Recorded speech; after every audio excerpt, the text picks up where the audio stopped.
दोस्तों नमस्कार। मैं कुणाल कुमार।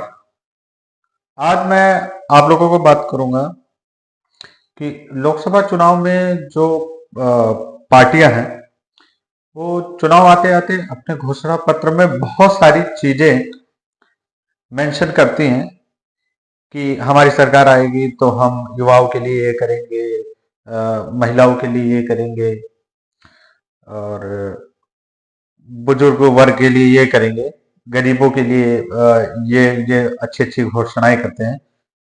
एक्चुअली आपको इस चीज का आइडिया है कि ये चीजें हर बार पूरी हो जाती हैं, क्योंकि हम कई वर्षों से देखते हुए आ रहे हैं, कई चुनाव देखते हुए मैं आ रहा हूं और मेरा ये एनालिसिस है कि जो भी घोषणाएं की जाती हैं अमूमन सरकार उसे पूरा करने की कोशिश करती है, बट पूरा कोई भी सरकार नहीं कर पाती, चाहे वो बीजेपी हो या कांग्रेस हो।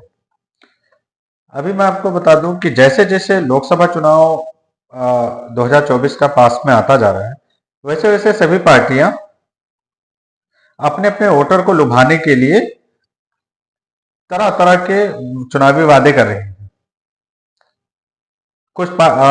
अभी कुछ पार्टियों का मैनिफेस्टो सामने आ गया है और कुछ पार्टियां ऐसी हैं जो अभी मैनिफेस्टो अभी अपना नहीं बना पाई हैं, चुनावी वादे नहीं बना पाए हैं, या उनके बीच एक मंथन सा लगा हुआ है, दौर लगा हुआ है कि हम जनता को क्या दे सकते हैं। इन्हीं सब चीजों पे, इन्हीं मुद्दों पे आज मैं आपको बताऊंगा कि कौन सी पार्टी 2024 में अपने चुनावी घोषणा में क्या चीज शामिल करती है और आगे चल के कितना पूरा हो पाएगा, ये तो आने वाला दिन ही बताएगा। बट जैसे बात करें अभी बीजेपी की, बीजेपी ने अभी अपना चुनावी घोषणा पत्र जारी नहीं किया है। उन्होंने कोई वादा भी नहीं किया है। प्रधानमंत्री ने जो बातें कही हैं अभी, उसमें पहली चीज उन्होंने फोकस दिया है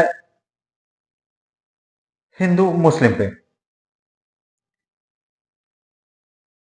हिंदू मुस्लिम पे ज्यादा जोर दिया जा रहा है, इसीलिए मेरे आप लोगों से आ, कहना है कि आप लोग हिंदू मुसलमान पे वोट न दें। अपना मत किसको देना है बहुत सोच समझ के अपना मत डालें, क्योंकि 2024 का जो चुनाव है ये एक अहम चुनाव है हर पार्टी के लिए। इसीलिए अपने मत का अधिकार अधिकार अपने मत का आप वोट जरूर दें और उसका प्रयोग करें। ये त्यौहार हिंदू मुस्लिम सिख ईसाई सब भाई मिलकर मनाएं और अपना वोट देने जरूर जाएं। दूसरी बात करते हैं चुनावी घोषणा की। इंडिया में पहली बार ऐसा हो रहा है कि कोई पार्टी जमीनी स्तर पर उतरी हो और वहां की परेशानी और मुद्दों को देखकर अपने मैनिफेस्टो में शामिल कर रही हो। या आप में अमूमी एक ऐसी पहल है जो कि ऐसा ही होना चाहिए था।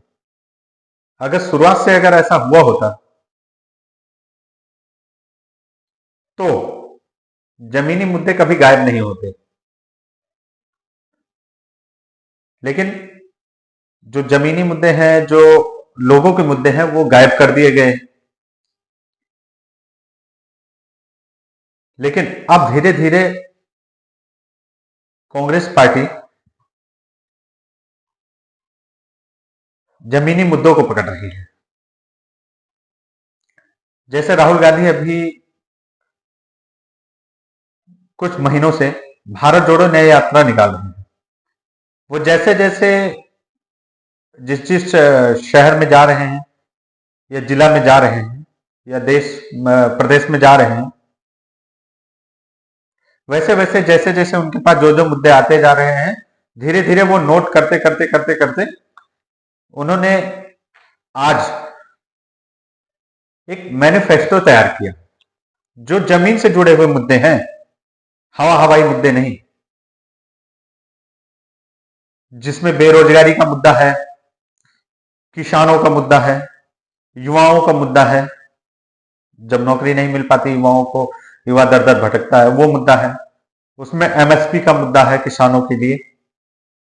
उसमें अग्निवीर का मुद्दा है कि कैसे युवा मेहनत करके जब आर्मी नौकरी ज्वाइन करता है तो उसे 4 साल के लिए ही मिलती है। तो ऐसे बहुत सारे मुद्दे हैं जो कांग्रेस पार्टी ने तैयार किए हैं 2024 का चुनाव लड़ने के लिए। उसमें हम आपको बता दें कि जो राहुल गांधी हैं उन्होंने किसानों को लेके बहुत सारी घोषणाएं, बहुत सारी चीजें अलग अलग पार्टियों ने किया होगा पिछले चुनाव में, अगले चुनाव में। जैसे एक चुनाव था 2014 का। 2014 के चुनाव में नरेंद्र मोदी जी ने कहा था कि सभी लोग जन धन का खाता खुलवाइए और उसमें 15-15 लाख रुपए हम देंगे। ये एक जुमला साबित हुआ था। उन्होंने 15-15 लाख रुपए तो नहीं दिए, खाता खुलवा दिया सबसे, लेकिन 15-15 लाख रुपए नहीं दिया। बल्कि एक इंटरव्यू में अमित शाह जी ने बोला भी कि ये बातें सबको पता है कि कोई भी अगर 15 लाख रुपए देने के लिए बोलता है तो 15 लाख कोई किसी को देता नहीं है, ये एक जुमला है। चुनाव जीतने के लिए एक जुमला है। उन्होंने एक जुमला दिया और लोग उस पर फिदा होकर उन्होंने बीजेपी को वोट कर दिया और उनकी सरकार बनवा दी। लेकिन उनको मिला क्या? ना तो 15 लाख रुपए मिले और ना ही और सुविधाएं। तो अभी राहुल गांधी जी ने जो किसानों के लिए जो मुद्दा मतलब उठाया है, और कुछ दिनों से किसान बॉर्डर पर डटे हुए हैं अपने फसलों की सही कीमत की मांग लेकर, जिसको देखते हुए राहुल गांधी जी ने किसानों के लिए जो अपने मैनिफेस्टो, मतलब जो चुनावी वादा करने के लिए जो पहला वादा किया था, वो एमएसपी स्वामीनाथन आयोग के फार्मूले के तहत गारंटी दी जाएगी। मतलब स्वामीनाथन की जो रिपोर्ट थी एमएसपी पे, उसी के हिसाब से हर फसलों पे एमएसपी दी जाएगी। ये राहुल गांधी जी का कहना है। उन्होंने किसानों के लिए ये वादा किया है 2024 के लिए कि अगर उनकी सरकार बनती है तो वो किसानों को, छोटे किसान हो, बड़े किसान हो, या लेवल में बराबरी वाले किसान जिसे कहते हैं कि ना छोटा ना बड़ा, ऐसे किसान, सबको हर फसलों पे अच्छी एमएसपी मिलेगी। दूसरा उन्होंने बोला कि किसानों के ऋण के ऊपर हर बार हर सरकारें वादा करती हैं कि हम एमएसपी देंगे हर साल। बीजेपी ने 2014 में भी यही बोला था, 19 के चुनाव में भी यही बोला, लेकिन उन्होंने नहीं किया। लेकिन राहुल गांधी जी ने अब की बार यह वादा किया है कि वो एमएसपी देंगे किसानों को, उसका कानूनी जामा, मतलब उसका दर्जा भी देंगे, और किसानों का ऋण माफ भी करेंगे। जितने भी किसान हैं, छोटे किसान हैं जो कर्जा ले लेते हैं अपने खेतों पे, उन सब का कर्जा माफ होगा। और कृषि माफी ऋण आयोग बनाने की गारंटी दी है, जिससे उन्हें यह पता चलेगा कि कितने किसानों के ऊपर कितना कर्जा है और उसको माफ किया जाए जल्द से जल्द। तो एक तरीके से ये एक अच्छा कदम है और किसानों का कर्जा माफ होगा। उन्होंने ये बोला है कि जितने भी छोटे बड़े किसान होंगे सबका कर्जा माफ होगा। फिर उन्होंने बोला कि 30 दिन के भीतर जो भी फसल खराब हो जाती है, या बारिश की वजह से बहुत सारे किसान की फसल खराब हो जाती है और वो आत्महत्या कर लेते हैं,